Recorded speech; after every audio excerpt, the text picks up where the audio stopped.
विनायको रामाय रामभद्राय रामचंद्राय वेदसे रघुनाथाय नाथाय श्रीसीताय पतये नमः। अंजनानंदनं वीरं जानकी शोकनाशनं कपीशमोक्षहन्तारं वन्दे लङ्काभिङ्करम्।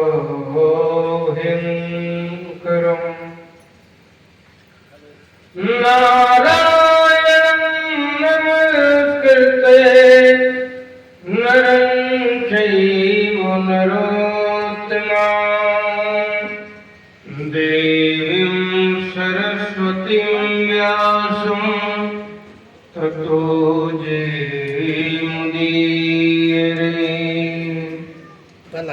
हे हनुमंत विराजियो कथा होत तुया सुच सेवक तुम राम के यमे चरणों का दास। लेत सदा सुध दीन की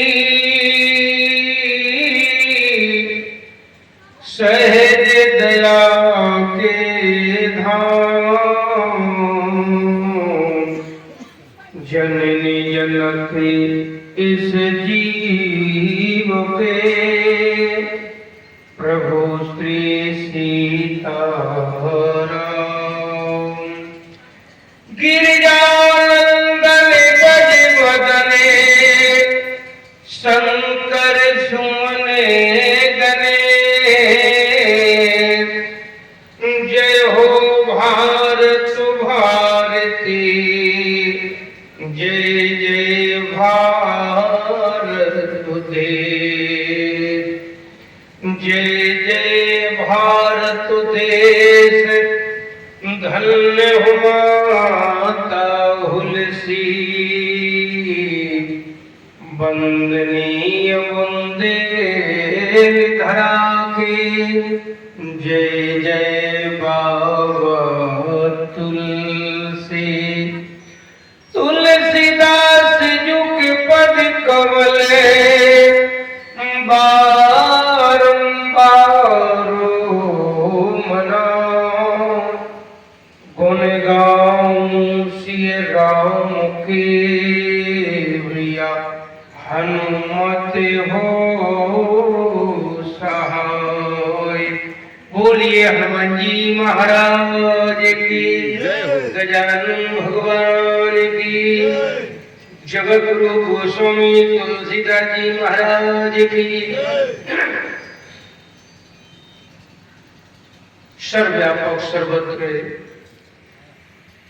अकार करुणा के धाम जगत नियंता जगदाधार कौशल्यावर्धनंदन भगवान श्री सीताराम जी के स्तुत चरणों में कोटि कोटि प्रणिपात। प्रातः श्रमणी परम पूज्य संत श्री हनुमान जी महाराज के पादार बिंदों में कोटि कोटि वंदन अभिनंदन। श्री हनुमान जी महाराज की भावमयी उपस्थिति यत्र यत्र रघुनाथ कीर्तनम तत्र तत्र कृतमस्तकालेनम वास्तवारि परिपूर्ण लोचनम मारुतुम नमत राक्षसांतकम। और तेरी बाजार के समस्त देवी देवता दृश्य अदृश्य के रूप में विराजमान, सनातन धर्म के लिए समर्पित परम श्रद्धेय सम्मानी हमारे दीपचंद जी गुप्ता, जो सपत्नी सपरिवार बैठ के भगवत कथा को श्रवण कर रहे हैं। और अभी आप लोगों ने आपके ही जनपद की गौरव परम वंदनीय बेटी स्वाति शुक्ला के संस्कार होते हैं माता पिता के। बड़ा कष्ट होता है कि जब अपने बच्चों का लालन पालन करने के बाद और बच्चे कई प्रकार से भ्रमित होकर छोड़ देते हैं साथ, लेकिन धन्य है शुक्ला जी के परिवार की जो ऐसी बेटी को जन्म दिया है। आज भगवान से ही नहीं, भगवान की कथा से जुड़कर बंधुओं सबको आह्लादित कर रही है। ऐसी हमारी सौती बेटी शुक्ला जी मंच का कुशल संचालन कर रहे हैं। अपना पूरा समय केवल भगवान के लिए समर्पित।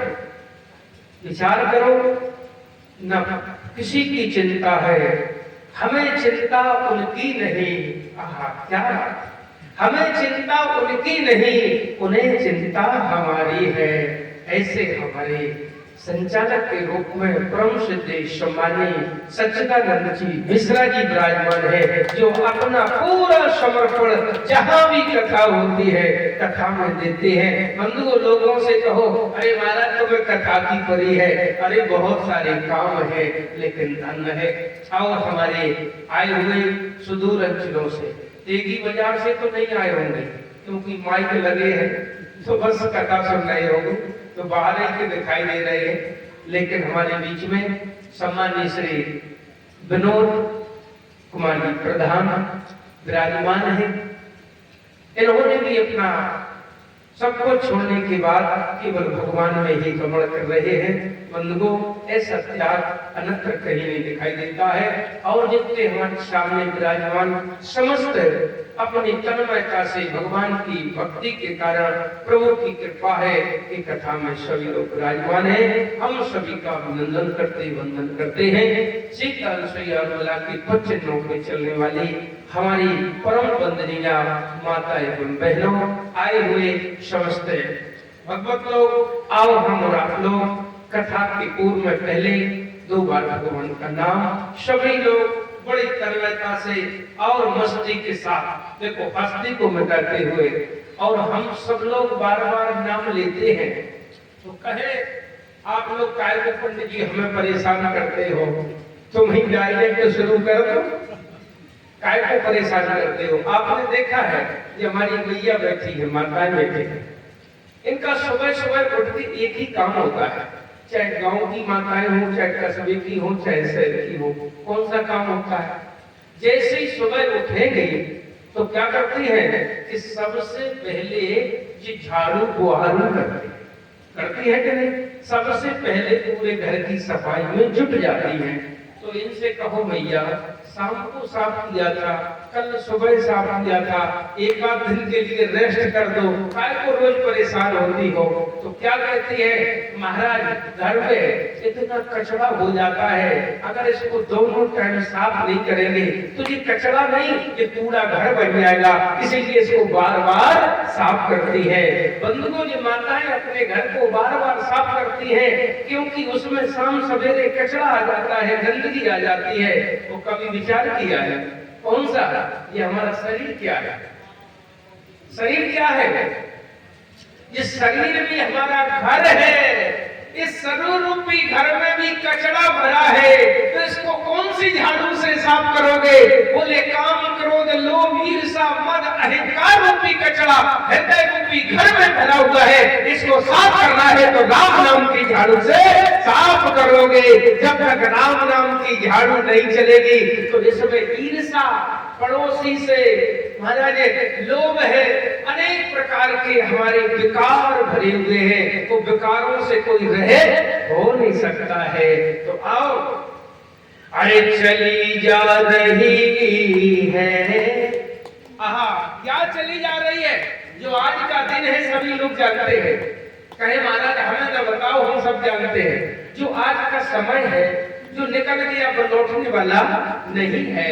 तो एक संत कह रहे हैं अरे चली जा रही है उम्र धीरे धीरे, चली जा रही है उम्र धीरे धीरे, सुबह और शाम दोपहर धीरे धीरे, सुबह शाम दोपहर धीरे धीरे, चली जा रही है उम्र धीरे धीरे, चली जा रही है उम्र धीरे धीरे। कैसी उम्र चली गई, किसी तरह ये बच्चों की तरह थे हम है, इससे फिर जवान बने, वो जवान से फिर बुजुर्ग हो गए।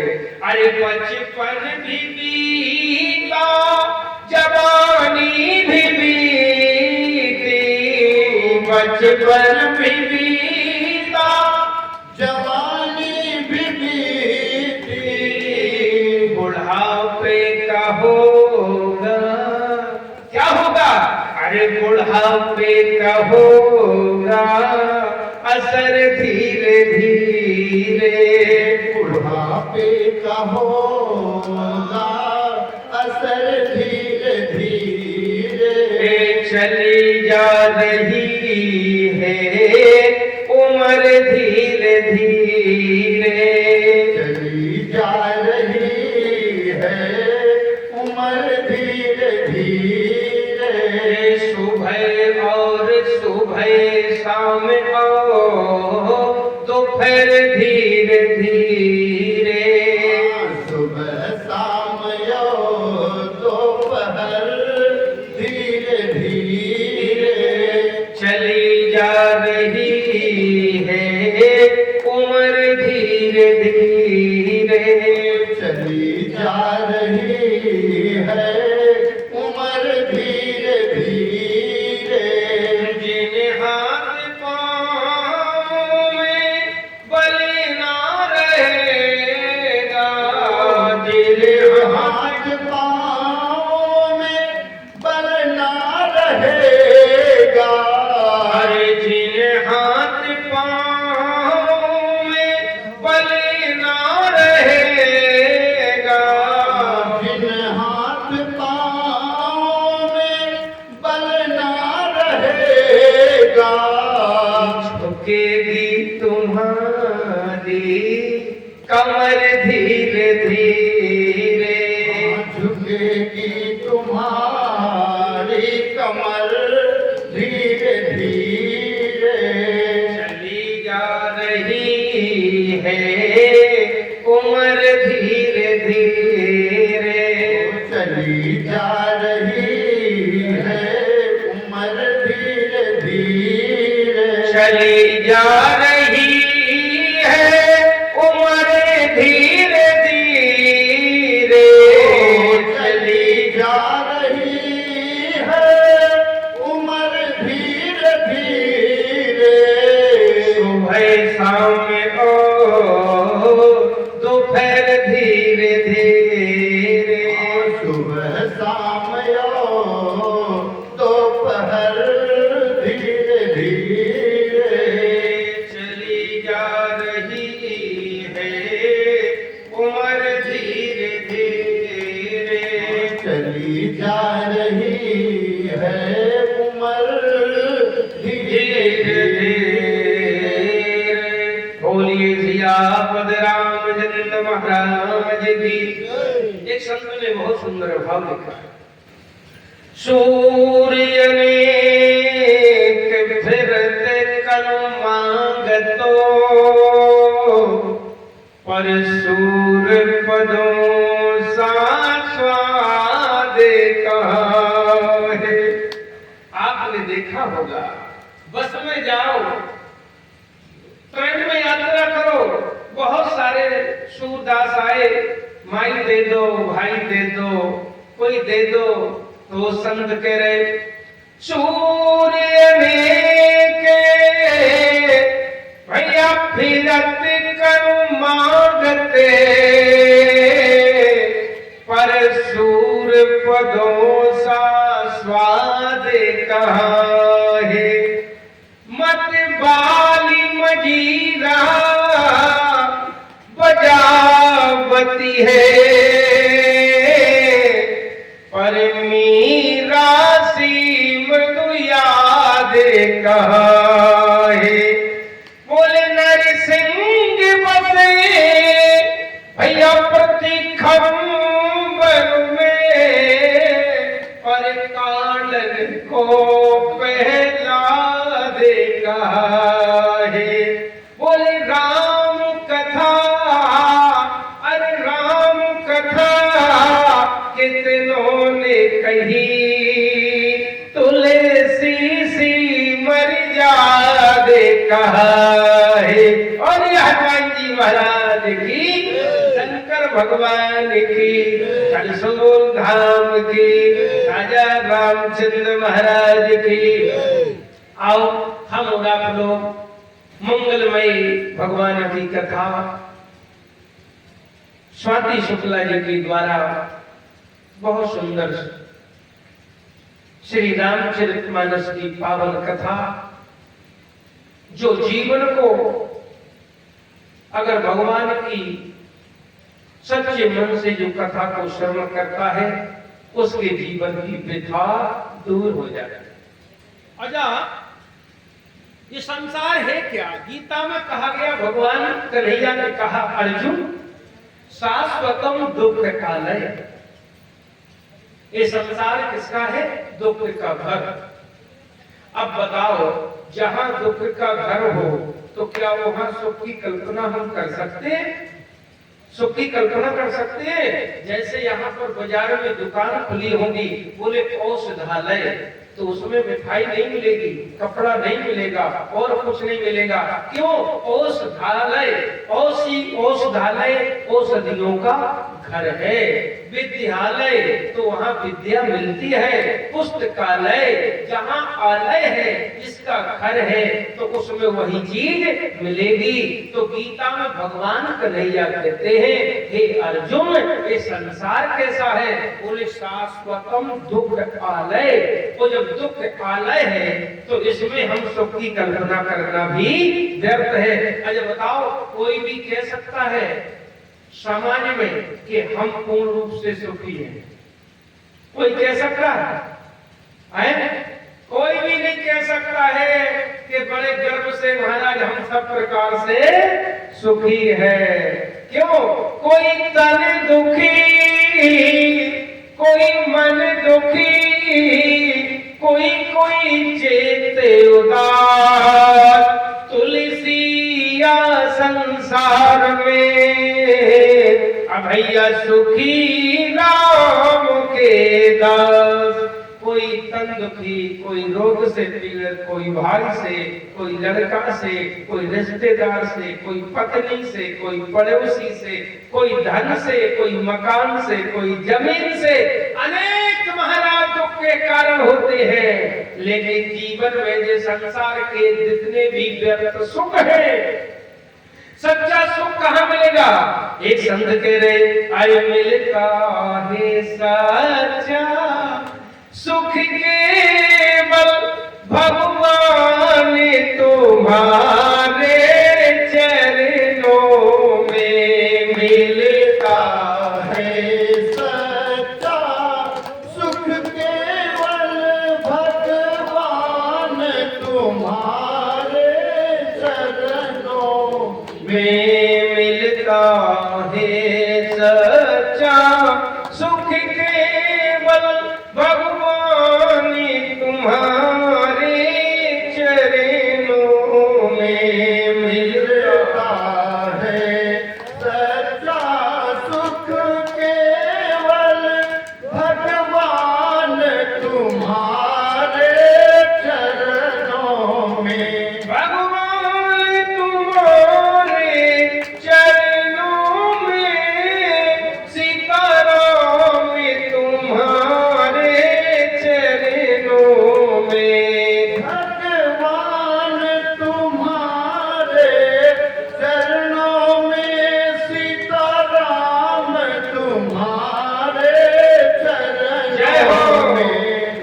मिलता है सच्चा सुख केवल श्री राम तुम्हारे चरणों में मिलता है सच्चा सुख केवल भगवान तुम्हारे चरणों में। तुलसीदास जी कह रहे बोले सुखी मीन, कहाँ पर है सुख उसको कि सुखी मीन जहाँ नीरे अघादा जिम हरि शरण न एक जिम हरि शरण। बंधुओं, जहाँ पर भगवान की शरण में जीव आत्मा पहुंच जाता है उसे सारे कष्टों से छुटकारा मिल जाता है। लेकिन आप कहें कि महाराज हम तो प्रतिदिन भगवान की भजन करते, पूजन करते, मंदिर जाते, फिर भी कष्ट है। लेकिन बंधुओं, कुछ पूर्व जन्म का इतना प्रारब्ध है पाप के कारण, लेकिन धीमे धीमे तुम्हारी पूजा भक्ति से, कथा से वो पूर्व जन्म का भी कट रहा है। इसलिए जिस दिन तुम्हारा पूरा कट जाएगा उसी दिन भगवान की कृपा तुम्हारे ऊपर होने लगेगी। बंधुओं, कृपा तो है। तो मेरे कहने का तात्पर्य जीवन में सच्चा सुख, सच्चा प्रेम अगर कहीं है बंधुओं तो भगवान के चरणों में है। वो बिना भगवान के चरणों में जीव को सुख मिलने वाला नहीं है। इसलिए तुलसीदास जी कह रहे बोले सुखी मीन जहाँ नीरे अघारा, सुखी मीने जहाँ नीरे अघारा, भैया जिम हरि शरण न एक जिम हरि शरण न एक जीवन में एक भी वापस जीवन में बाधा व्याप्ति नहीं आई अगर भगवान के चरणों में जिसका मन लग जाता है। बंधुओं, बड़ी सुंदर कथा अभी हमारी मीडिया के द्वारा श्रवण कर रहे थे। तो तुलसीदास जी कहते हैं रामचरितमानस में देखो 2 विवाह की कथा है। बड़ी गजब की बात। कितने विवाह की कथा है? हाँ भैया, कम से कम नीचे से आपको बड़े प्रबुद्ध श्रोता है, हमारे बेटे हैं, अगर हम पूछे तो बता दिए करो, क्योंकि तो अनुलिपित तो हो नहीं, क्योंकि सभी लोग बड़े अच्छे श्रोता हैं। यहाँ इस क्षेत्र में हम देखते हैं जौनपुर में महाराज बहुत कथाएं होती है, राम कथा हम देखते हैं बहुत होती है। जौनपुर जैसा हमने कहीं नहीं देखा, बहुत कथाएं होती है। तो आप तो सभी लोग, हमें तो भैया हमसे भी ज्यादा अधिक जानने वाले हैं। तो मेरे कहने का तात्पर्य है कि कम से कम कहे तो कम से कम नीचे से अगर उपस्थिति आप लोगों की हाँ में हूँ मिल जाएगी तो बहुत अच्छा रहेगा। तो जिस प्रकार से एक बार हमने कहा कि भाई एक जगह कथा कह रहे थे, उन्होंने कहा महाराज तुम कोई भी चौपाई कहो हम नीचे से तुरंत ही मिला देते हैं, हम नीचे से तुरंत ही अर्धाली मिला देते हैं। तो हमने कहा भाई श्रोता वक्ता ज्ञान में कथा राम की गुण, एक से एक श्रोता भी वक्ता से होशियार होते हैं, तो मिला देते हो तो कोई बड़ी बात नहीं है। बोले नहीं महाराज तुम्हें कोई एक चौपाई कहनी होगी वो हम नीचे से मिला देंगे। तो हमने कहा मिला दोगे? बिल्कुल मिलाएंगे। तो हमने कहा हम कह रहे, बोले कहिए। हमने कहा एक तो बोले मंगल भवन अमंगल हारी, तो कहने लगे महाराज हम मिला रहे। हमने कहा मिलाइए। बोले तुम सम पुरुष नमो समो नारी। हमने कहा बहुत अच्छी बात है, आपने मिला दी है। तो आओ जो मैं कहने जा रहा था आपके बीच में, श्री रामचरितमानस में महाराज 2 विवाह की कथा है। एक भगवान शंकर की है और एक भगवान श्री सीताराम जी की विवाह की है। वो बंधुओं विवाह कौन सफल होते हैं? विवाह कौन सफल होते हैं? बोले विवाह वही सफल होते हैं कि जिसमें कोई बीच में होता है, जिसमें बीच में विवाह में कोई होता है, फूफा हो, मामा हो, परिवार के हो, रिश्तेदार हो, जब तक बीचवनिया नहीं होगा तब तक विवाह सफल होने वाला नहीं है। अभी आप देखें महाराज शंकर जी के विवाह में सप्त ऋषि नारद जी, सप्तऋषि और नारद जी। अच्छा, अब आप देखें महाराज श्री सीताराम जी के विवाह में सतानंद और विश्वामित्र है, दोनों तरफ से बीचोनिया है, तब विवाह सफल होता है। और बंधुओं, हमारे यहाँ 16 संस्कार होते हैं। 16 संस्कार होते हैं। ईमानदारी से बताओ 16 संस्कार हो रहे क्या?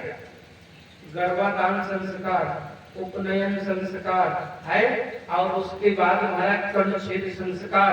अच्छा, उसके बाद बंधुओं नामकरण संस्कार, इसलिए हमारे विद्या आरंभ संस्कार, ऐसे 16 संस्कार होते हैं। आज हमारे बच्चे, आज हम सब लोग बंधुओं संस्कारों से गिरते जा रहे हैं। अब तो केवल 2 ही संस्कार रह गए, 2 ही संस्कार रह गए। बोले कौन? बोले 3 समझ ले महाराज, एक तो जन्म संस्कार और एक विवाह संस्कार और लास्ट में अंतिम संस्कार। अंतिम संस्कार 3 ही रह गए हैं। विचार कर लेना, 16 संस्कार थे और आज सबसे बड़ी कमी है कि संस्कारों की हमारे यहाँ गिरती जा रही है। कथा तो तुम सुन रहे हो, क्षेत्र में सुन रहे, फलाने महाराज आजमगढ़ के आए थे, बिहार के आए थे, जालौन के आए थे, महाराज बिजनौर के आए थे, सबने आए, लेकिन उन कथाओं से हमें क्या मिला? ईमानदारी से विचार करो, उन कथाओं से हमारे समाज को क्या मिला? पंडित जी आए और बताए ले चले गए। भाई, उन कथाओं से हमें क्या मिला? जैसे आप देख लेना, जैसे आप देख लेना कि जैसे भाई स्कूल में बच्चा पढ़ता है किसी कंपटीशन की तैयारी के लिए, कोई एमबीए करता है, कोई महाराज एलएलबी करता है, कोई महाराज पीएचडी करता है, अनेक डिग्रियां करता है, कोई इंजीनियर बनता, कोई डॉक्टर बनता है, कोई वकील बनता है। लेकिन सारे महाराज जो कंपटीशन के इंस्टीट्यूट खुले हैं, उनमें जब बच्चा पास हो जाता है तो तुम्हें डिग्री का प्रमाण पत्र मिलता है कि तुमने इंजीनियर हो गए हो। ईमानदारी से विचार कर लेना, क्या हो गए? बोले तुम्हारा बच्चा इंजीनियर बनेगा। जिस भी कंपनी लेगी, सरकारी में, प्राइवेट में, हमने आपको एक प्रमाण पत्र दे दिया है कि तुम्हारे लड़के ने इंजीनियरिंग पास कर ली है, वो कहीं भी सेटल होकर इंजीनियर बन जाएगा। लेकिन उस कंपनी की गारंटी नहीं है, बोले क्या, कि तुम्हारा बच्चा संस्कारवान बन जाएगा। वो कंपनी की गारंटी नहीं है। संस्कारवान बनेगा तो कहां बनेगा? बोले गुरुकुल में बनेगा। संस्कारवान बनेगा गुरुकुल में बनेगा। लेकिन गुरुकुल अब विलुप्त होते जा रहे हैं। आप देख लेना, किसी भी मदरसा में पढ़ा हुआ बच्चे से पूछ लेना, मुसलमान के बच्चे से पूछ लेना, तुम्हारा मजहब क्या है? वो कह देगा बड़े हो गए, बोले क्या? बोले इस्लाम हमारा मजहब है। तुम्हारा नबी कौन है? तो कहेंगे हमारे महाराज मोहम्मद साहब है। अच्छा, तुम्हारा ग्रंथ कौन है? तो कह देंगे हमारा कुरान है।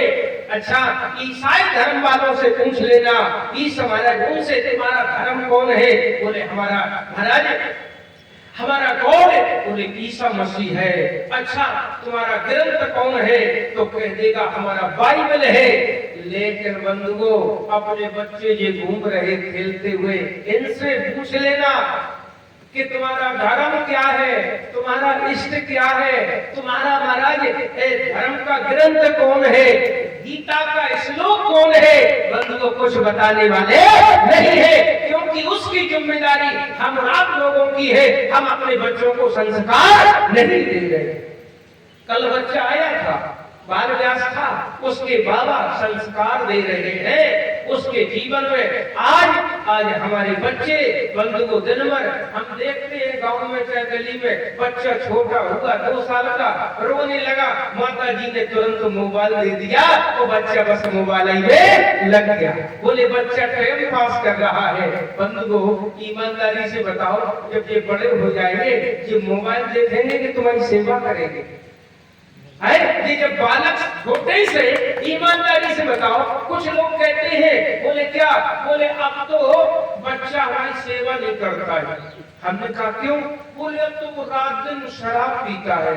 ईमानदारी से बताओ, अपने यहाँ भी डॉक्टर भी बताते हैं, बच्चों के, शिशु के लिए माँ का स्तनपान कराना, विचार कर लेना, माँ का स्तनपान कराना अमृत के समान दुख होता है। लेकिन माताएं हमारी अधिकतर अपने पर्सनालिटी को देखती हैं। अगर हम दूध पिलाएंगे कमजोर हो जाएगी, और जब कमजोर हो जाएगी तो भैया क्या करे, बच्चा क्या भूखों मरेगा, वो तो खाना खाता नहीं है। तो बोले ऊपर की बोतल लगा दी।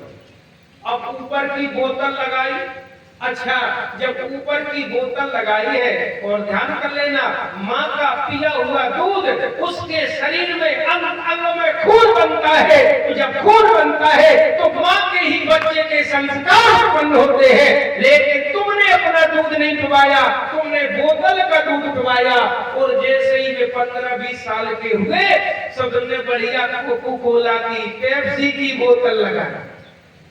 तो जीवन उनका बोतल में है, पेप्सी की बोतल, कोको कोला की बोतल, वो 30-35 के भय सो फिर तुम्हारा बुढ़ापा आ गया, 40 के भय सो अब दिन भर बोतल ही लगाए हैं, ठेका पे खड़े हैं। तो विचार करो, जब ठेका पे खड़े तो लोग कहते हैं हमारी सेवा नहीं कर रहे। बोले सेवा क्या करें? बोले महाराज जानते हो, बोले कब तक पिएंगे?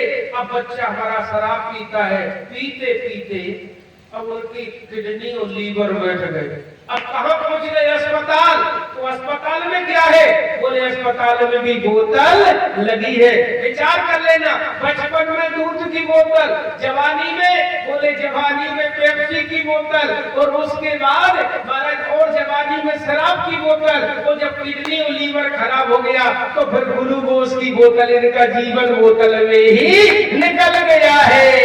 ऐसे संस्कार जब तक नहीं दोगे, आप पे कितना भी पैसा हो, कितनी भी संपत्ति हो, तुम कितना भी धन अर्जित कर लेना, लेकिन संस्कार विहीन अगर आपके बच्चे हैं, वो तुम्हारे जाने के बाद पल में सब खत्म कर देंगे। बोलिए राजा रामचंद्र भगवान की। तो पहला हमारा एक ही निर्देश रहता है। अरे देखो, हमारा आप लोग कथा सुन रहे, इतने लोग बैठे, ईमानदारी से माताएं भी बैठी है। श्री राम जी का सामान धर्म क्या है? राम जानते हो, दशरथ जानते हो, चारों भैया जानते हो, रावण जानते, कुंभकर्ण सब जानते हो, शूर्पणखा जानते हो, रामचरितमानस जानते हो। राम जी का सामान्य धर्म क्या था? सामान्य धर्म क्या है श्री राम जी का? बोले श्री राम जी का सामान्य धर्म है, तुलसीदास जी लिख रहे हैं, प्रातः काल उठ के रघुनाथा, मत पिता गुरु नावे माथा, आयुष मांग करे पुर काला, वो देख चरित हर सेव मेरा, प्रातः काल सरजू कर्म जो, प्रातः काल उठ के क्या करते हैं? अपने माता पिता के चरणों को बंधन करते हैं, गुरु के चरणों में बंधन करते हैं। उसके बाद सरजू मैया में स्नान करने प्रातः काल जाते हैं। ये श्री राम जी की दैनिक जीवन की चर्चा है, दैनिक जीवन की चर्या है। ईमानदारी से तेरे लोग कथा सुन रहे हैं, हमारी कथा में प्रश्न करते हैं, बताओ आप कथा में सुन रहे हो तो बताओ 6 बजे या 7 बजे आपके बालक आपके पैर छूते हैं? अगर छूते हो तो हाथ उठाओ। आपके तो छूते होंगे, छूते हैं? बताइए, केवल सच्चिदानंद हो, तुम सास के छूती हो करे? छूते हो? तो कह रही हम तो मुंह नहीं देखा सास को। ईमानदारी से बताओ। लेकिन बताओ, जितने लोग 10-20 बैठे हैं, जी हालत हमारे सनातन धर्म की है, बताओ कहाँ कथा क्या हो? ईमानदारी से है। अच्छा, श्री राम जी जिनको संस्कार वाले होना है, लड़के नहीं दिखाई दे रहे, केवल उनके बेटा बैठे अजय कुमार बैठे हैं। तो अब आप देखे, लड़का कहते नहीं, अभी तो हमें कथा तुमसे कथा सुना के अभी बैरागी बनाना चाहते हो? अभी हमारा कथा का समय नहीं है, तो फिर अभी तो हमारा एंजॉय का समय है। अभी तो हम लैपटॉप चलाएंगे, मोबाइल चलाएंगे, इंजीनियर बनेंगे, डॉक्टर बनेंगे, मास्टर बनेंगे। लेकिन ईमानदारी से पढ़ाई भी करो, लेकिन अपनी धार्मिकता से भी जुड़ना चाहिए। तो कहते कब भाई आप कथा सुनोगे? बोले जब बुढ़ापा आ जाएगा तब, अभी जवानी है अभी नहीं। तो ईमानदारी से बताओ, उन लड़कों की बुद्धि में क्या हो गया? बोले क्यों? एक शायर ने कहा, बचपना सबको मिलता है, बचपना सबको मिलता है, जवानी किसी किसी को मिलती है, बुढ़ापा एक ऐसी है हस्ती बड़े मुश्किल से मिलती है, हर किसी को नहीं मिल सकता। पता नहीं बीच में सीता राम हो जाए। ईमानदारी से भक्ति की क्या कोई उम्र होती है? क्या भक्ति की कोई उम्र होती है? ध्रुव ने 6 साल में परमात्मा के कृष्ण भगवान को प्राप्त किया था। प्रहलाद ने भी बाल्यकाल में भगवान को प्राप्त किया था। और ईमानदारी से सोच लेना, जो लोग कहते हैं कि बुढ़ापा आ जाएगा, तब हम तीर्थाटन करने जाएंगे, जब तुम खुद नहीं चल पा रहे पैरों से, अब तुम्हें धरती नहीं दिखाई दे रही, तुम कहां जाओगे तीर्थाटन करने? ईमानदारी से तो मेरे कहने का तात्पर्य, जो आज नए लड़के हमारे सनातन धर्म की कथा के प्रति रुचि कम दिखाई दे रही है, तो मेरे कहने का तात्पर्य सबसे बड़ी कमी होती जा रही है। और हम कभी कभी कह देते हैं, बोले क्या? बोले जिस कथा में 50 से 60 तक की उम्र की कथा सुन रहे हो, ध्यान कर लेना, जिस कथा में 50 से 60 की उम्र की कथा सुन रहे, वो कथा कितने दिन चलेगी? समझ जाओ। जिस कथा में 50 से 60 और 65 की उम्र के लोग कथा सुन रहे, वो कथा केवल 5, 6, 7 चलेगी।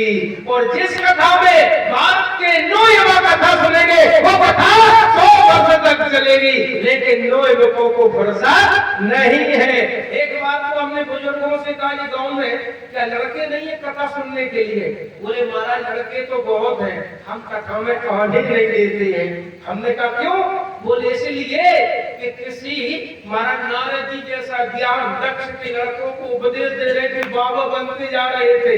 दक्ष ने देखा कि हमारे तो सारे लड़का बाबा बनते जा रहे हैं, तो क्या करें? बोले नारद जी को श्राप दे दिया कि 2.5 घड़ी से ज्यादा रुकने वाले नहीं हो। और जब रुकोगे नहीं तो ज्ञान नहीं दोगे, ज्ञान नहीं दोगे तो फिर किसी को वैराग्य नहीं होगा, तो वैराग्य नहीं होगा तो घर नहीं छोड़ेगा।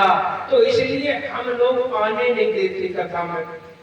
किसी लड़के के ऊपर असर पड़ गया, घर छोड़ के बाबा बन जाएगा, तो पूरी गृहस्थी खत्म हो जाएगी। तो हम लोगों ने कहा आप क्यों आते हो? बोले हम बताएं। बोले इसलिए आते, आप लोगों के ऊपर असर नहीं पड़ता है। बोले देखो सुनो, हम इसलिए आते हैं कि हमसे तुम कितनी भी कथा कहो, हमारे ऊपर कोई असर पड़ने वाला नहीं है। हम तो पक्के बन के आते हैं, पक्के बन के आते हैं। तो मेरे कहने का तात्पर्य श्री राम जी का ये सामान्य धर्म है। क्या तुलसीदास जी कह रहे, बोले प्रातः काले उठ के रघुनाथा, मातु पिता गुरु नावे माता, प्रातः काल उठ के रघुनाथा। आओ अपनी बेटी यहाँ से कथा छोड़ गई है कि महाराज भगवान शंकर का विवाह, वो विवाह बताए आपको बंधुओं, 2 विवाह हुए जो मैं कह रहा था। और आज तो यहाँ तक भाई छुट्टी मिल गई है, लिव इन में रहो, रिलेशनशिप में रहो, पता नहीं कि क्या क्या आजादी मिल रही है। आज बंधुओं आज की घटना एक हृदय को झकझोर देने वाली है। राजस्थान की उसके बाबा खड़े हैं, उसकी मां खड़ी है, जिस मां ने अपनी बच्ची को बंधुओं आज पढ़ा लिखा के तैयार किया, 22 साल की लड़की हो गई, लेकिन ऐसे कानून बने हैं, बोले नहीं अब व्यक्ति की आजादी है, किसी के साथ में कहीं भी जा सकती हो। लेकिन उस लड़की का अफेयर एक मुस्लिम लड़के से हो गया।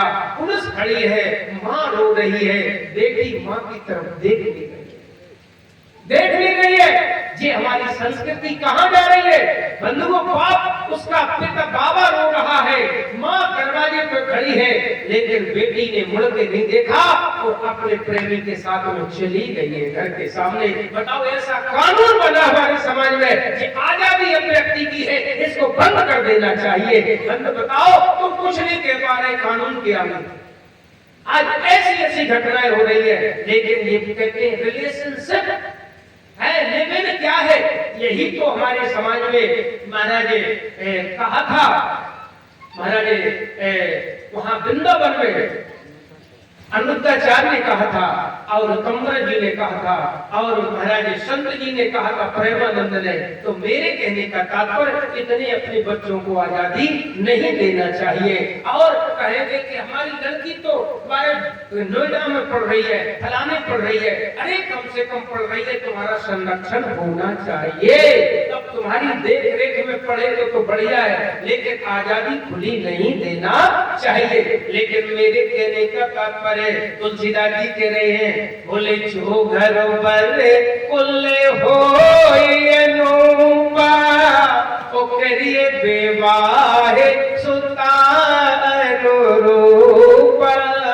एक में कैसे, सबके सामने नहीं, ये है हमारी सामाजिकता, ये हमारी मर्यादा रामचरितमानस में। पति एकांत एकांत में गई है मैना, हिमांशु से कहा क्या सुनते हो? हाँ बताओ। देखो पति पत्नी की अंतरंग बातें होती है कि वो जीवन का एक माना चोरी दामन का साथ है। देखो उन्होंने एक इशारा किया है, ये मैया इशारा करती है पति से, सुनते हो? बोले अपने जो बेटी पार होती है यहाँ, बोले इनके ही बराबर की एक बेटी थी, उनका तो भाई आ गया है, उनका तो भाई आ गया है। अब इशारा तुम समझ जाओ, जब हमारी बेटी के साथ की बराबर की है, उनका तो भाई आ गया, तो तुम बेटी का तो भाई कब करोगे, कब उसके लिए भर ढूंढोगे? तो तुलसीदास जी कह रहे, पति एकांत पाई कै मेना, उनथ न में समझो मुनि बैना। जो घर कैसा होना चाहिए? बोले जो घर पर कुल कोई अनुपा, तो करिए विवाह सुता रूपा। घर बर कुल अनूप, ये सब कुछ अच्छा होना चाहिए। वर कैसा होना चाहिए? लड़की के अनुरूप होना चाहिए। हमारी लड़की गांव की है तो हमें भी अपने महाराज बेटी के लिए वर ऐसा देखना चाहिए जो गांव का खास पियत लड़का हो। और कहीं गांव की लड़की है, पैसा के कारण हमने कहीं इंजीनियर या डॉक्टर या मास्टर से कर दी, उनके परिवार में हमारी बेटी के संस्कार मैच नहीं खा रहे हैं, तो बीच में ही तलाक हो जाता है बंधुओं। इसलिए ऐसी स्थिति ना पाए कि पैसा के कारण अपनी बेटी को तुम IPS, IAS, DM, कलेक्टर और महाराज इन लोगों के साथ में, तो कौन में ना कह रही है कि जो घर पर खुले होए अनुपा, करिए विवाह सुता अनुरूपा। न तु कन्या पर रहे कुमारी, करते उमाम हर प्राणों प्यारी। जिस प्रकार से महारानी मैना को पार्वती आज प्राणों से प्रिय है, ऐसी हमारी सारी माताएं हैं, इनको भी अपनी बेटी प्राणों से प्रिय होती है बंधुओं, प्राणों से प्रिय होती है। लेकिन जिस समय बेटी मुख मोड़ के माँ का त्याग करके जाती है, उस माँ से पूछो कि बस अब केवल एक ही चारा है मेरे लिए कि मैं कहां पर जाऊं, कहां पर सुसाइड कर लूं, क्या समाज में मुख दिखाएगी बंधुओं, स्थिति आ जाती है। लेकिन मेरे कहने का तात्पर्य विवाह संस्कार है और हम और आप लोग आज संस्कार विहीन होते जा रहे हैं। तो रामचरितमानस में दो विवाह हुए, एक पार्वती मैया का और एक हमारा श्री राम जी का। तो अभी बेटी बहुत सुंदर विवाह की कथा सुना रही थी। भगवान शंकर की क्या जा रही है? बारात है। क्या है? बोले बारात नहीं है, क्या है? बोले बराता।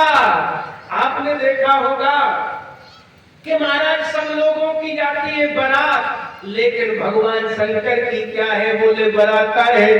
तुलसीदास जी कह रहे जिस समय आज भगवान शंकर दूल्हा बने, और जब दूल्हा बने तो कैसे बने, श्रृंगार क्या सुना था बेटी के द्वारा? बोले क्या है? बोले सिर पे मुकुट है। बोले किसका? गण बोले बाबा। बोले हाँ। बोले विवाह आ गया, बहुत लोग तैयारियां महीना से करते हैं, आप भी तैयारी करो। बोले बाबा। बोले सुनो। बोले हाँ। बोले अगर कोई बाजार की वस्तु आई तो विवाह कैंसिल। हाँ, खर्चीली शादी नहीं होना चाहिए। अब हम देखते हैं कि बेटियों की जो ब्यूटी पार्लर पे जो सजती है, 1-1 लाख रुपए चले जाते हैं, 1-1 लाख। लेकिन उस पिता से पूछो जो एक मजदूरी करता है, अरे जमीन जोतता है, उस पिता से पूछो, और ये ऐसे घर की क्या, अरे तो उत्सव है, जीवन में एक बार आते हैं। लेकिन मेरे कहने का तात्पर्य बंधुओं, आज भगवान शंकर ने कहा सुनो, गणों ने कहा कि भाई कानपुर चलो, बनारस चलो।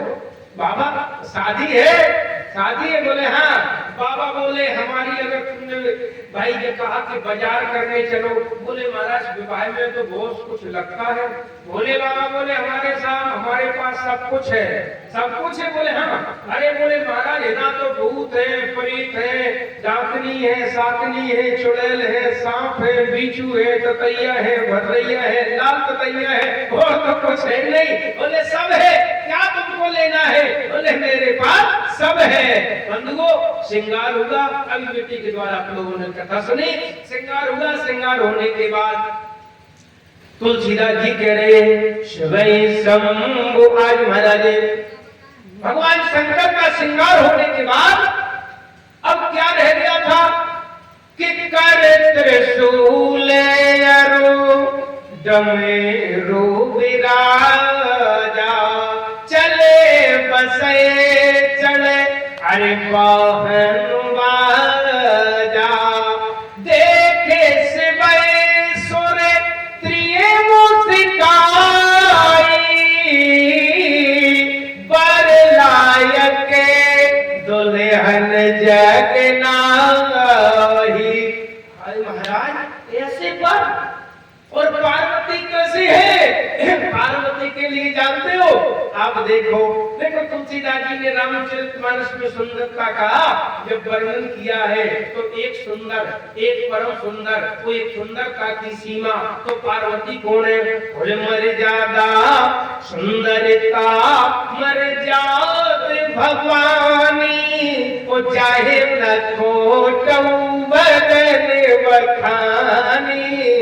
अरे सुंदरता की मर्यादा भगवती पार्वती ही बड़ी सुंदर है।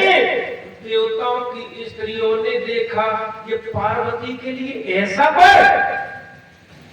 अब जैसे बोले बाबा महाराज किस पर बैठ गए? बैल पर। हाथ में क्या? बोले एक हाथ में त्रिशूल है, एक में डमरू है, और डमरू बजाया, और डमरू बजाया। विष्णु कहा हस बेहस सुन, बोल सकल दिसराज, बिलग बिलग होए चलो सबो, निज निज थल अनुहार। बोले ऐसा करो। बोले क्या? और बताएं आपको, जब कोई अच्छे लोग होते हैं तो क्या कहते हैं? दूर के हो, अरे ये तो अपने खास है, जिन्होंने कितना परिचय देंगे।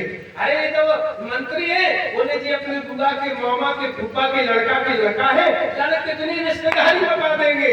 वो अगर कोई ग्राम वाला, अरे हमें क्या लेना देना, ऐसे लोग तो बहुत होते हैं, भैया इनसे दूर रहो। अब क्या कहने लगे विष्णु भगवान? बोले ऐसे वर के साथ में जाओगे दूसरे के नगर में हंसी होगी। तो इन्हें कहा साथ छोड़ो, हटो दूर, हटो हटो दूर हटो, इनके साथ में नहीं चलेंगे।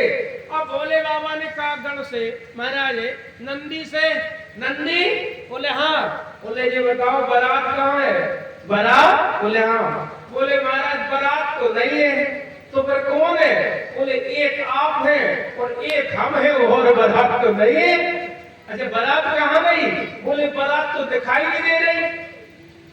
तुलसीदास जी कह रहे हैं मन ही मने महिष मुस्काई, हरि के व्यंग बचन नहीं गाए,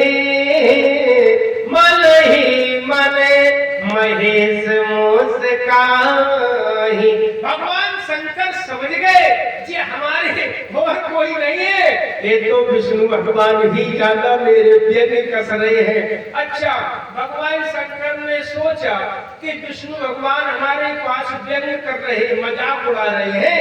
वो विष्णु भगवान समझ रहे हैं, बोले क्या? बोले इनके पास बारात नहीं है। विष्णु भगवान शंकर कह रहे गण, बोले नंदी, बोले हाँ। बोले ये समझ रहे कि हमारे पास में बारात नहीं है। अरे हमारे पास बारात तो बहुत है, लेकिन बारात के लिए, बोले क्या? बोले बारात के लिए हम आदेश नहीं दे रहे हैं, और जिस दिन आदेश दे देंगे बारात तो बिल्कुल महाराज प्रेस करे, कपड़ा रखे, सेंट रखो, गाड़ी रखी, बंगला पे सब लोग अपने अपने वाहन से बिल्कुल खड़े हैं, आवाज मिलना चाहिए। अब उसी में देखा, शंकर जी ने कहा भृंगी, बोले जाओ। बोले क्या है? अरे बोले जाओ। क्या करे? बोले बुला के लाओ। बुला के बोले हाँ। बोलिए राजा रामचंद्र महाराज की। हाँ, तो भृंगी ने भगवान शंकर ने कहा बोले जाओ बुला के लाओ। किसको? बारात को। तुलसीदास जी कह रहे बोले भृंगी पैर सकले गण तेरे। तेरे, ये तेरे कौन शब्द है? आपने आपके इधर क्या कहते हैं? बुलाना। बुलाना कहते हैं, हमारे इधर कहते बुंदेलखंड में टेरे। तुम्हें टेर रहे हैं, टेरना का मतलब तुम्हें बुला रहे हैं। तुलसीदास जी लिखे भृंगी बोल सकल, महाराज भृंगी प्रेर सकल तेरे, बोले आओ तुम्हें बुला रहे। भृंगी प्रेर सकले गण तेरे, तेरे का मतलब बुला रहे। आहा, जैसे ही महाराज आज भोले बाबा की बारात थी, तो उसमें महाराज जानते कौन कौन? बोले अठ्यानासी शनिचर से महाराज चुड़ैन, शाकनी, डाकनी, भूत, प्रेत, पिशाच, लंगड़ा, लूला, कनमा, जितने महाराज अवगुण वाले थे सब इकट्ठे हो गए। और उसी में शुक्र और शनिचर सब इकट्ठे, और उसी में महाराज कौन थे? बोले एक शुभ थे और एक लाभ थे, और एक कौन थे जानते हो? बोले एक अशुभ थे। अब बताओ, अशुभ का भी काम है भाई। विवाह क्या है? बोले विवाह तो शुभ होता है, लेकिन भगवान शंकर का ऐसा विवाह कि उसमें अशुभ भी। अशुभ का क्या मतलब है? बोले अशुभ हर समय रोता ही है। अच्छा, अब ये अशुभ कहाँ था? बोले श्री सीताराम जी का विवाह हो रहा था, बारात जा रही थी। जब बारात जा रही थी तो अशुभ भी जाने लगा। सब लोगों ने डंडा लेके उसको मारना प्रारंभ किया। बोले तुम्हारा मंगलमय विवाह हो रहा है, मंगल कामना हो रही है, वो तुम ये रो रहे हो, तुम्हारी क्या जरूरत है? बोले हमारा नाम तो अशुभ है, हम तो रोते ही है। बोले तो तुम नहीं जाओगे बारात में, अशुभ क्या करोगे? अब उसकी पिटाई कर दी, रो रहा था। पीछे शंकर जी आए, भैया क्यों रो रहे हो, क्या बात है? बोले मेरा नाम अशुभ है, हम राम जी की बारात जाना चाहते थे, सब लोगों ने कहा तुम अशुभ है, हटो यहाँ से, अशुभ की क्या जरूरत है, वहाँ सब सगुन ही सगुन है। तो क्या करे, सब लोगों ने मारा है और हम तो वैसे ही रोते हैं, अशुभ है। तो भगवान शंकर बोले चिंता मत करो, आज ही से निमंत्रण है, जब हमारा विवाह होगा तो आज ही से बारात के लिए तैयार रहना। तो अशुभ भी तैयार था, अशुभ भी तैयार। अब तुलसीदास जी कह रहे, लिख रहे रामचरितमानस में, नाना वाहन नाना बेसा, ओ वैसे से हो समाज सब देखा। कैसे है? अरे को मुख हीर विपुल मुख काहू, आज किसी के मुख नहीं है, किसी के हाथ में, किसी के पैर नहीं आए। भोले बाबा की बारात जा रही। आज बारात कैसे जा रही? भोले बाबा की शिवो शंकर की चली रे बारात, बूंदिया पड़ने लगे शिव शंकर की, भोले बाबा की चली रे बारात, ए बूंदिया पड़ने लगे, ए बूंदिया पड़ने लगे। भोले बाबा की बारात जा रही है। जबरा जरिए नाना बहन नाना बेसा बेसे से हो समाज सब देखा। अब महाराज यहाँ पर हिमाचल के यहाँ पर ऐसी वैसी व्यवस्था नहीं है। बोले क्या है? महाराज हिमाचल राजा ने क्या किया है? बोले हिमाचल ने पर्वतों को निमंत्रण दिया, नदियों को निमंत्रण दिया, वनों को दिया है और तीर्थों को दिया, सारे देवताओं को दिया। वहां पर मैया पार्वती की महिमा, आज सारी व्यवस्था है बारात की, सारी व्यवस्था बारात की है। अब उसी समय महाराज वहां पर आ गए। वो महारानी द्वार पर बैठी है मैना। और मैना क्या कर रही है? मैना आज मैना सखियों के साथ में मंगल गीत गा रही है। मैना मंगल गीत गा रही है। द्वार पर कलश सजे हुए हैं, दूल्हा आएगा। किसके लिए? टीका के लिए। आपके इधर जब दूल्हा आता है दरवाजे पे तो क्या कहते? टीका ही कहते हैं। हाँ, मैना सोवे अरे आरती समारी, मैना सोवे आरती समारी। आज आरती महाराज समा रहे थे। कलश लगे हैं, बंधन पताके लगे हैं, बढ़िया महाराज चारों तरफ बढ़िया सुंदर सजा हुआ है।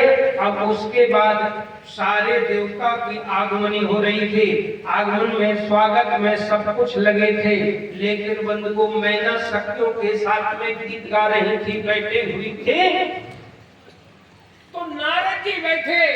अब जब नारद जी बैठे वहां पर विराजमान थे नारद जी और मैना को, क्यों नारद जी ने ही घर बताया था, वर बताया था। किसको? पार्वती को बताया था। अब वहीं पर बैठे, वो बैठे बैठे सबसे पहले आगमन किसका हुआ? बोले सबसे पहले आगमन हुआ इंद्र का। तो इंद्र कौन से महाराज रथ से, कौन से वाहन से आया? इंद्र का ऐरावत हाथी है।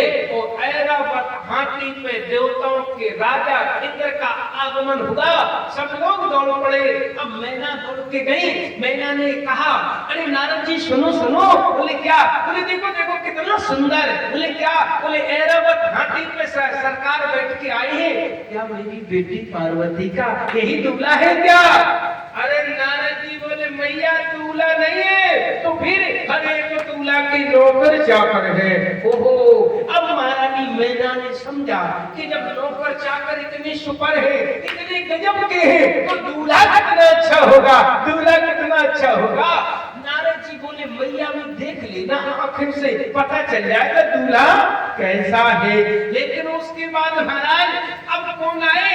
बोले अब आने वाले थे गरुड़ के ऊपर बैठे हुए सारे देवताओं में सबसे ज्यादा सुंदर अगर कोई है विष्णु भगवान है। तो जैसे विष्णु भगवान आए तो उसी समय महारानी मैना नारद जी के पास पहुंची। कहा नारद जी। बोले क्या? बोले हमें दिखाई देता है मेरी बेटी पार्वती के लिए यही जमाई है क्या, यही दूल्हा है?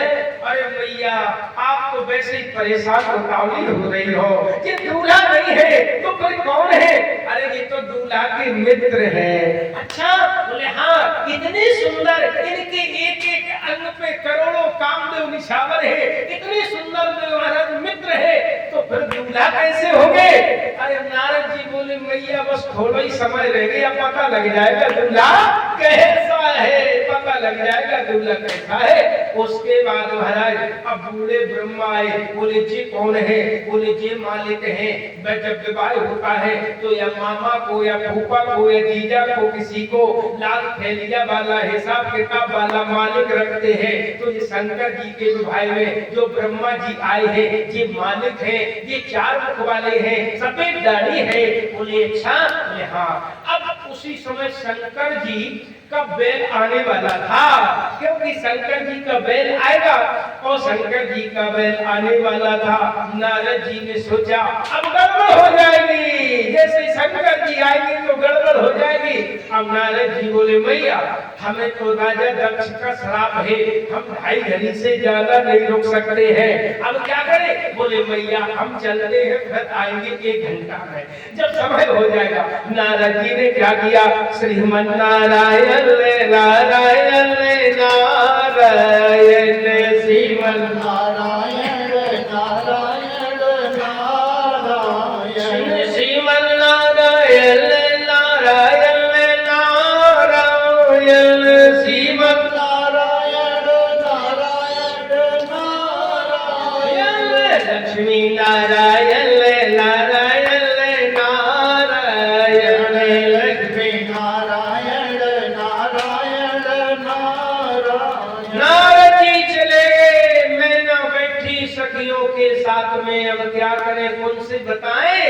लेकिन जैसे ही द्वार पर शंकर जी महाराज जाने वाले थे तो गणों ने कहा बाबा, बोले ऐसा करो, बोले क्या करें कि अब तो तुम द्वार पे जा रहे हो, बोले थोड़ा पोजीशन बदल दो। पोजीशन बदल ले? बोले हाँ। कैसे बैठे थे? अब ध्यान कर लेना, बताते हैं संत लोग कि शंकर जी बैठे थे महाराज कैसे कि जिधर को बैल का मुख था उधर को पीठ किए थे, वो जिधर को पूंछ थी उधर को मुंह किए थे। तब उन्होंने कहा गड़ोने के दरवाजे पे टीका तो बाबा आपका होगा, अब ऐसा करो सीधे बैठ जाओ, सीधे बैठ जाओ। बोले आगे तो जानते किसका मुंह पड़ेगा? बोले आगे तो बैल का मुंह पड़ेगा। भगवान शंकर बोले तुम जानते नहीं हो। बोले क्यों? बोले बैल क्या है? अपने सनातन धर्म में बैल क्या श्रीमद् भागवत में आता है, ये बैल धर्म का प्रतीक है। भगवान शंकर ने कहा जानते हो ये बैल क्या है? बोले धर्म का प्रतीक है। वो जिस देश में धर्म का तिलक होता रहेगा उस देश में देवता अपने आप पूजते रहेंगे, अपने आप पूजते रहेंगे। धर्म का पहले तिलक होना चाहिए, टीका होना चाहिए, तो पहले बैल का टीका हो जाएगा तो देवता को अपने आप पूजते रहेंगे। तो महाराज क्या किया जाए? बोले महाराज पीछे पूंछ है, तो भगवान शंकर बोले बैल को घुमा देना। बोले पूंछ पड़ेगी? बोले पूंछ? बोले हाँ। बोले जिस देश में धर्म की पूंछ पूज रही हो तो देवता तो अपने आप पूजेंगे। लेकिन बंधुओं जैसे ही भगवान शंकर आज वहां पर ब्रह्मा जी बैठे और महाराज गरुड़ जी बैठे, उस शंकर जी के सारे श्रृंगार में कौन है? बोले महाराज कहीं भुजंग है, कहीं नाग है, कहीं सर्प है। ये सर्पों की क्वालिटी है, सारे श्रृंगार सर्पों से थे। और नीचे महाराज बागंबर लपेटे हुए थे, उसमें भी एक बेल्ट लगाए हुए थे, वो भी सर्प का था। अब शंकर जी ने जिस समय देखा किसको? विष्णु भगवान को। विष्णु भगवान को, वो विष्णु भगवान का महाराज वहीं पर बोले कौन? गरुड़ बैठे थे। वो गरुड़ सर्प का दुश्मनी है। किसकी? गरुड़ सर्प की दुश्मनी है। वो जैसे ही गरुड़ को सर्पों ने, भगवान शंकर के सब सर्पों ने देखा, एक एक करके नीचे से उतरना प्रारंभ कर दिया, सब छूट गए। और जैसे ही छूट गए भगवान शंकर खड़े हुए, जो बेल्ट बागंबर में लगा हुआ था वो बागंबर में नीचे हाँ खिसक गया। अब सखियों ने देखा, तुलसीदास जी कहते अरे भाग भवले बैठी अति त्रासा, वो गए महेश जहां जनवासा।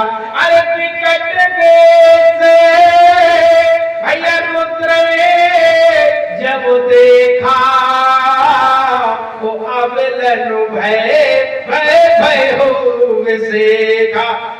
चीख पुकार हो गई।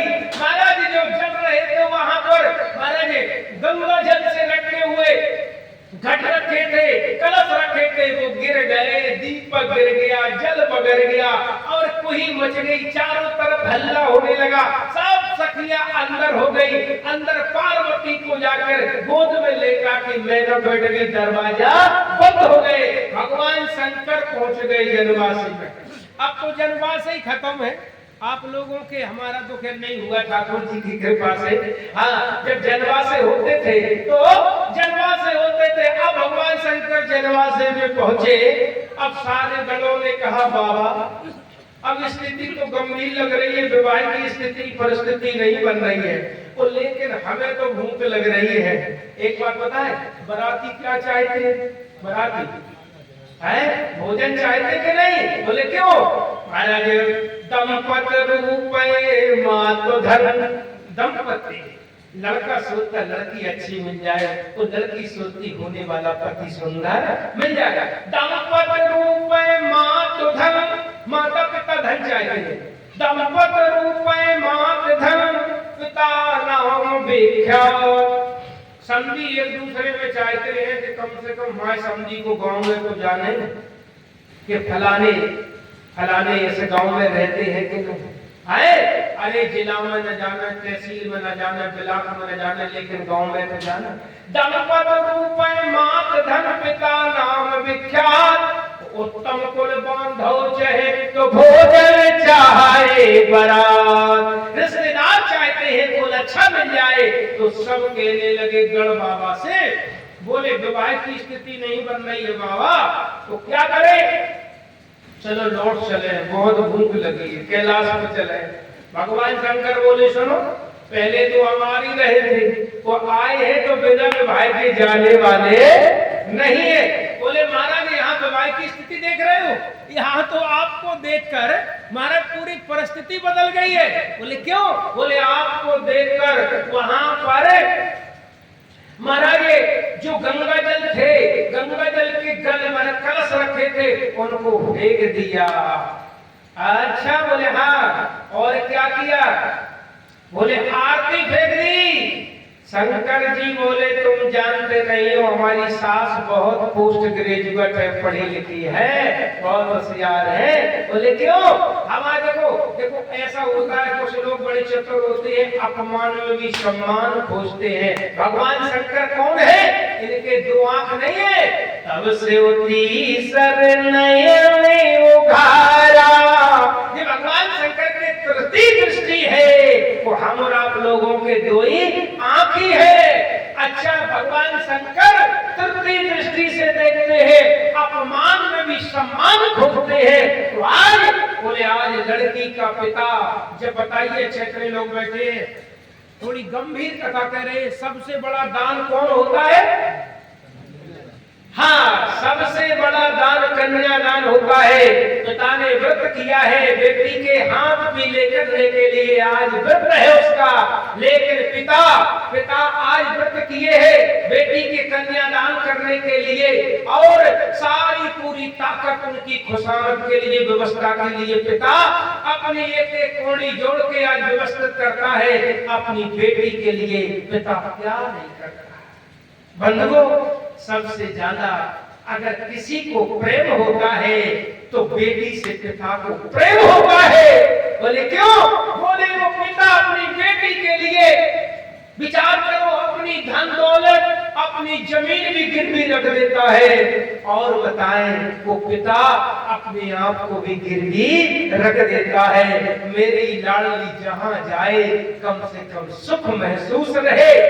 और बताएं आपको बंधुओं, जब बेटी की विदा होती है, जब बेटी की विदा होती है, सारे लोगों के आंखों में आंसू आते हैं, लेकिन पिता इतना गंभीर होता है कि बेटी की विदा आज विदाई देने के लिए सम्मुख नहीं आता है, किसी कोने में जाकर रोके आज गिर जाता है, बेटी की विदाई नहीं देख पाता है, वही रोकता है। सबसे ज्यादा अगर प्रेम किसी को होता है तो बेटियों को भी पिता के प्रति प्रेम अगाध होता है। क्यों? आज बेटी जब मायके जा ससुराल जाती है तो ससुराल वाले जब महाराज बेटी को लाना देते हैं, बेटी कहती है मैं सब कुछ सहन कर सकती हूँ, आपके यहाँ 2 वक्त की रोटी न मिले वो भी मैं स्वीकार कर सकती हूँ, सब कुछ कर सकती हूँ, लेकिन मेरे माता पिता के अगर बारे में कुछ गलत किया तो मैं सहन नहीं कर सकती हूँ। बताओ इतनी माताएं बैठेंगी, ये बूढ़ी बूढ़ी है, आज भी इनके सामने इनके मायके की बुराई करके देख लो, पता लग जाएगा तुम्हें। सब कुछ सहन करेंगी लेकिन मायके की बुराई सहन नहीं कर सकती है। तो आपने देखा हो चाहे ये 70 साल की हो जाए तो पति को जब कभी झगड़ा होता है तो फिर क्या कहती है पता तुम्हें? क्या कहते हैं जब पति पत्नी का झगड़ा होता है 70-75 साल की उम्र में? बोले सुनो, बोले क्या? इनके घर में नाती है, बहुएं हैं, अच्छा पुत्र है और मकान है, जमीन जायदाद सब कुछ है, और कभी अगर कहीं बब्बा से झगड़ा हुआ, बोले सुनो हम अपने घर से तुम्हारे घर में जब तक आए हैं हमने कभी 2 रोटी सूखी नहीं खाई है, हमने कभी सूखी 2 रोटी नहीं खाई है। तो इतनी आत्मीयता होती है देखो मायके के प्रति। तो मेरे कहने का तात्पर्य तुलसीदास जी कह रहे हैं कि जो पिता सब कुछ देने को बेटी के लिए निछावर होता है, लेकिन आज भगवान शंकर कह रहे हैं कि हमारी मैया बहुत होशियार है, जे हमारी मैया ने अपमान नहीं किया है, सम्मान किया है। सम्मान किया बोले हाँ, क्या सम्मान किया? सम्मान बोले हाँ, तुम जानते नहीं हो। बोले क्यों? बोले तुम कह रहे हो कि जो गंगा जल रखा हुआ था कलशा में, घट में, जो वहां घड़े में रखा हुआ था, तो वहां पर तुम्हारी सास मैना ने उसको महाराज गिरा दिया है, वो फूट गया है, वो कलश रखा था वो गिर गया है, गंगा जल को फेंक दिया है। भगवान शंकर बोले तुम जानती नहीं हो, हमारी माँ सास जो मैना है वो बहुत होशियार है। बोले क्यों? बोले सास ने देखा कि लड़का के सिर पर जब 6 इंची हमारे गंगा जी की बोरिंग का पानी भब भब भब भब निकल रहा है, तो एक कलश से क्या होगा, इसलिए हमारी सास ने वो वहां पर हमारा जो गंगा जल था उसको फेंक दिया है। सती ललाटे भगवान शंकर के सिर पे क्या है? गंगा बह रही है। तो ये कि महाराज लोटा में गंगा जल से क्या होता है, इसलिए हमारी सास ने फेंक दिया है। अच्छा फेंक दिया है, ये बताओ ये बत्ती जल रही थी, दीपक जल रहा था, तो दीपक क्यों फेंक दिया? बोले तुम समझती नहीं हो। बोले क्यों? बोले हमारे महाराज हमारी सास ने देखा, शंकर जी कहने लगे गणों से, हमारी सास ने देखा कि जब लड़के के मस्तक में दोज का चंद्रमा चमक रहा है तो ये जरा सी हमारा दीपक की रोशनी से क्या होता है, इसलिए दीपक भी फेंक दिया है और गंगा जल भी फेंक दिया। तुलसीदास जी लिख रहे ससी ललाट सुंदर से गंगा नयन तीन उपवीत भुजंगा। अच्छा जी बताओ ठीक है, जो बताओ दरवाजे क्यों लगा लिए? बोले दरवाजे की हम भी नहीं कह सकते, दरवाजे उनकी परंपरा होगी। अच्छा बोले हाँ, अब बंधुओं विवाह के लिए कौन जाए? तो सबसे ज्यादा बोले बुलाओ नारद जी को।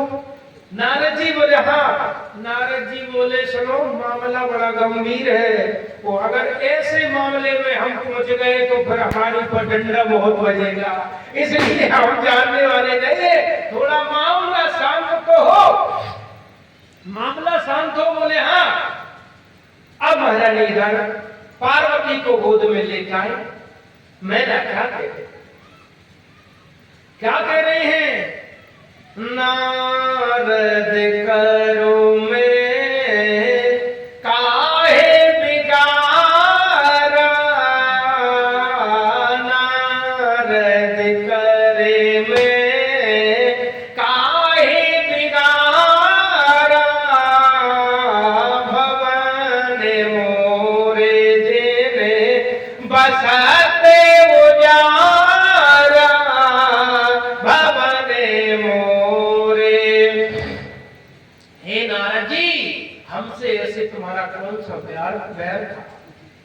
आगे बोरे पर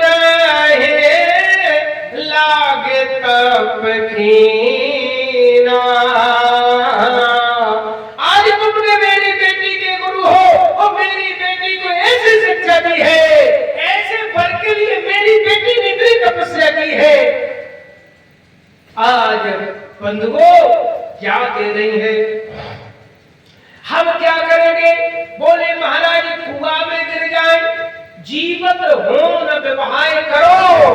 हम चाहे जिंदा कुआं में गिर जाए, अग्नि में गिर जाए, समुद्र में गिर जाए, लेकिन ऐसे वर के साथ में जब तक हम जिंदा है विवाह नहीं कर सकते हो। बोले क्यों? बांझ का जाने प्रसव के पीरा। हे नारद जी, तुम्हारा विवाह नहीं हुआ है, तुम क्या जानो क्या आत्मीयता होती है बेटियों के प्रति, क्या प्रेम होता है बच्चों के प्रति। हे नारद, तुमने कौन से जन्म का मुझसे बदला लिया है? पर घर घाल के आज नारद जी तुमने मेरे साथ में अच्छा नहीं किया। आज नारद जी को कोस रही है मैया। और सप्तऋषि और सबने कहा नारद जी चलो। नारद जी बोले ऐसे संवेदनशील मामले में अब जाने वाले, हाँ संवेदनशील मामला है, अगर ऐसे में पहुंच जाए तो बहुत बड़ी गलती हो गई। लेकिन होता क्या बंधुओं, इधर क्या हुआ, भगवान शंकर ने आदेश दिया हिमांचल राजा को। हिमांचल राजा से कहा हमारे जितने बाराती आए हैं, अब विवाह होगा जब होगा कम से कम इन्हें जलपान तो हो ही जाए। जलपान बोले हाँ। बोले ठीक है। हिमांचल महाराज ने व्यवस्था की है, अपने महाराज जो उनके यहाँ पर महाराज पकवान बनाने वाले, रसोई बनाने वाले, व्यंजन परोसने वाले सारे लगे हुए थे। आज उनको महाराज सबको बोल दिया, बोले चलो बारात की व्यवस्था करो, पहले भोजन कराओ। भोजन कराओ, बोले हाँ। अब भोजन कराने के लिए बारात, जानते हो बंधुओं, बारात बैठ गई और जैसे ही बैठ गई तो क्या क्या गजब भोजना। हर कोई व्यक्ति अपनी सीमा से ज्यादा रिश्तेदारों की खातिर करने के लिए व्यवस्था करता है। अब महाराज मिठाई में क्या क्या बनवाया, चमचम, बर्फी, रसगुल्ला, छेना, कटलास, अच्छा रसमलाई, अच्छा उसके बाद जलेबी और बतास पैनी, और उसके बाद महाराज राजभोग, 56 प्रकार के व्यंजन। और क्या क्या? बोले महाराज मिक्स पनीर और जाने कहां कहां के महाराज भात तैयार किए। और उसके बाद महाराज साउथ इंडियन भोजन बनवाया। कौन कौन? बोले साउथ इंडियन में है हमारा पोहा, चाउमीन, बर्गर, डोसा, सिमैया इकट्ठी कर गई, गजब। अब सोच रहे हो स्टोन लगे तो चकाचक हो जाए। और राजा रामचंद्र की हाँ भोजन की व्यवस्था सब अपने अपने हाथ में लिए। पत्तल वाला पहले पत्तल, पीछे दोना, फिर गिलास, फिर सब्जी, पूड़ी, रसमलाई, कचौड़ी, ऐसा भरत आदमी कहते 56 प्रकार के व्यंजन। एरा वेरा लत्थु फेरा की नहीं थी, हिमांचल राजा की यहाँ थी। 56 प्रकार के व्यंजन यही होते हैं। अब खड़े सब लाइन लगाए थे, कम से कम पत्तल वाला आए। और जैसे पत्तल वाला आया उसने पत्तल डाली, वो जैसे डाली, वो डालने के बाद आगे खड़ा हो गया। आगे खड़ा हो गया, पीछे वाले ने कहा भैया बहुत बारात है, जल्दी करो। बोले क्या करें बताओ, इनके यहाँ कहाँ डाले? इनके तो मुख ही नहीं है, इनके मुख ही नहीं है, कहाँ डाले? अरे मुख नहीं है तो कम से कम एक आध तो डाल ही दे, जैसे खाती हो रोज वैसे खाते रहेंगे, तुम तो डाल दो। डाल दिए।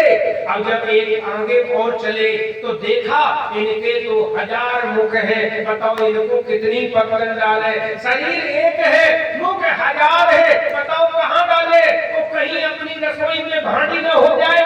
भाई 1000 आदमी कहाँ, एक आदमी का बजट 1000 आदमी का 1000 अगर खा जाए तो गड़बड़ हो जाएगी। हम तो वही हिसाब से बनवाए हैं बजट, लेकिन क्या किया जाए। अब देखा बोले इनको 1000 है तो 100 खाओ तो पत्थर डाल ही दो।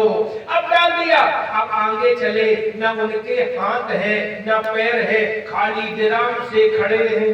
जो नीलो ड्राम होते वैसे ही धरे। बोले इनके यहाँ कहाँ डाल दे, बोले इनके यहाँ भी 2-4 पत्थर डाल दो। अब एक आए उनके 1000 निकल रही है, 1000 हाथ है। तुलसीदास जी लग रहे को मुखे हीने विपुल मुख काहू बिन कर पगे को बहुपद बाहु।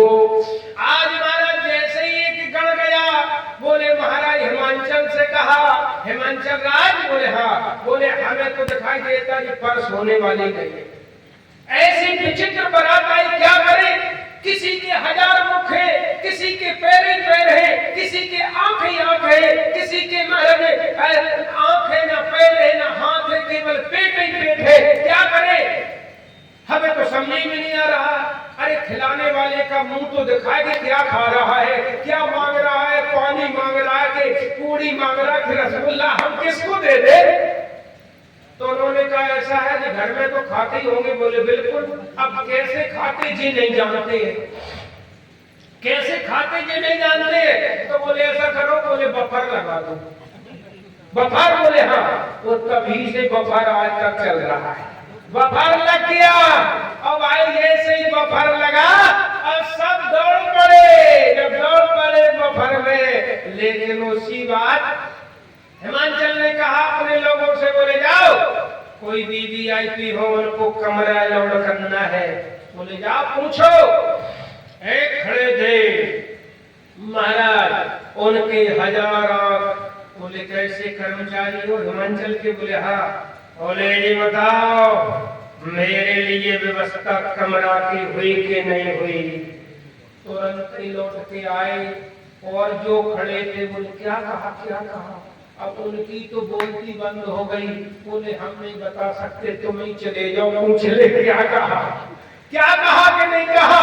हालांकि तुलसीदास जी कहते थे भोजन हो रहा है। जब भोजन हो रहा है, इधर महाराज सप्त ऋषि आज नारद जी को लेके गए और नारद जी ने आज उपदेश दिया मैना को। मैना से कहा आप क्या समझ रही हो कि जी पार्वती आपकी बेटी है।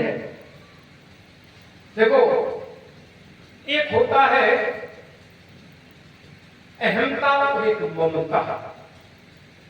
अहंता है हम कर सकते हैं, हम सब कुछ जानते हैं। अहम और ममता, बोले ममता है कि ममता ही सबसे बड़ा एक दुख का कारण है। ममता ही सबसे दुख का कारण है। जहां अहंता तो ममता आ जाए। ममता का मतलब जो मेरी है, वो अहंता बोले जो मैं कर रहा हूं। वहीं पर व्यक्ति का जब तक अहंता ममता का परित्याग नहीं होगा, तब तक भगवान शंकर के साथ में पार्वती का विवाह नहीं होगा। पार्वती कौन है? पार्वती श्रद्धा है, भगवान शंकर विश्वास है। श्रद्धा विश्वास का मिलन तभी होगा जब अहंता तो ममता का परित्याग हो जाएगा। अब उन्होंने कहा ये पार्वती क्या तुम्हारी बिटिया है? मैना ने कहा हाँ। बोले नहीं है, जे महाराज अजा अनादि शंभुआ बनासे सदा उमा से तुम्हारी बिटिया नहीं है, भगवान शंकर के समीप में सदा रहने वाली है, ये तुम्हारी बेटी नहीं है। और बताया आपको श्रीमद् भागवत में कथा आती है। एक बार नारद जी पहुंच गए पार्वती के पास। भगवान शंकर तपस्या कर रहे थे, भजन कर रहे थे। पार्वती के पास नारद जी पहुंचे। पार्वती ने कहा मैया पार्वती जी ने कहा कि नारद जी अब तुम बिल्कुल नहीं आते हो, क्या बात है? पहले तो तुम आ जाते होते थे कीर्तन करने के लिए श्रीमन नारायण नारायण, अब तुम आते नहीं हो। बोले मैया असल में बताएं? बोले हमने बंद कर दिया है। बोले क्यों? सब लोग मुझे कहते जहां जहां इनके पांव पड़ते हो वहीं पर बिल्कुल झगड़ा हो जाता है, झगड़ा हो जाता है। हमें झगड़ालू किस्म का लोगों ने एक नाम हमारी बुराई लगा दी है, हमें लोगों ने बदनाम कर रखा है, इसलिए हम तो भगवान का भजन करते हैं, आना जाना बंद कर दिया है। पार्वती बोली सुनो, हमारे यहाँ तुम रोज आओ, तुम्हारी बातों का असर हमारे ऊपर 1% नहीं पड़ने वाला है। और नारद तुम्हारे यहाँ क्या झगड़ा करा सकते हो? तुम जैसे जाने कितने आए कितने चले गए, हमारे पति में इतना गहरा प्रेम है कि कभी लड़ाई झगड़ा हो ही नहीं सकता है, तो हमारे यहाँ बार बार आइए। अच्छा बोले हाँ। बोले मैया एक बात बताना चाह रहे थे, लेकिन सोचा कि चलो झगड़ा न हो जाए इसलिए। नहीं, हमारे पति पत्नी में कोई झगड़ा नहीं होता है, हमारे पति पत्नी में कभी झगड़ा नहीं होता है। अच्छा बोले हाँ। तो नारद जी बोले मैया बताए? बोले हाँ। बोले जी बताओ, भगवान शंकर तुमसे कितना प्रेम करते हैं? बोले अंतरंग प्रेम करते हैं, कभी भी एक बात जब से विवाह होके आया अभी तक नहीं छिपाई है, एक बात भी नहीं छिपाई है। बोले सच्ची? बोले हाँ पक्की बात है। बोले जी बताओ मैया। बोले क्या? बोले भोले बाबा के गले में। बोले हाँ। बोले ये भोले बाबा के गले में जो मुंडों की जो माला पड़ी है। बोले हाँ। बोले इसके बारे में कभी तुम्हें कुछ बताया? ओ हमें तो नहीं बताया। बोले मैया अभी तो आप कह रही थी। बोले क्या? कि हमें तो सब बात बताते थे, इसका राज क्यों नहीं बताया? बोले नारद बात तो सही है, अभी तक भाई कार्तिक का भी जन्म हो गया, गणेश जी का हो गया, लेकिन अभी तक नहीं बताया। ये राज तो भोले बाबा छिपाए रहे, हम तो समझते थे कि हमसे कोई हृदय में सारी बातें बताते थे, लेकिन ये छिपाए रहे। अब हम जरूर पूछेंगे। लेकिन हुआ क्या? तब तक नारद जी ने कहा मैया अब हम चलते हैं, अब हम चलते।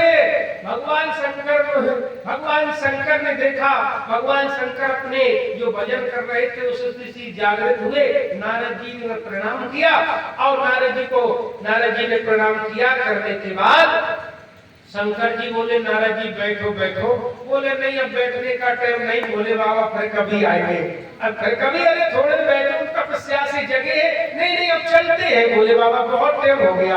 अब नारद जी चले गए। भगवान शंकर जैसे ही पार्वती के समीप में पहुंचे, अब पार्वती के महाराज गाल फूले फूले, आंख चढ़ी चढ़ी।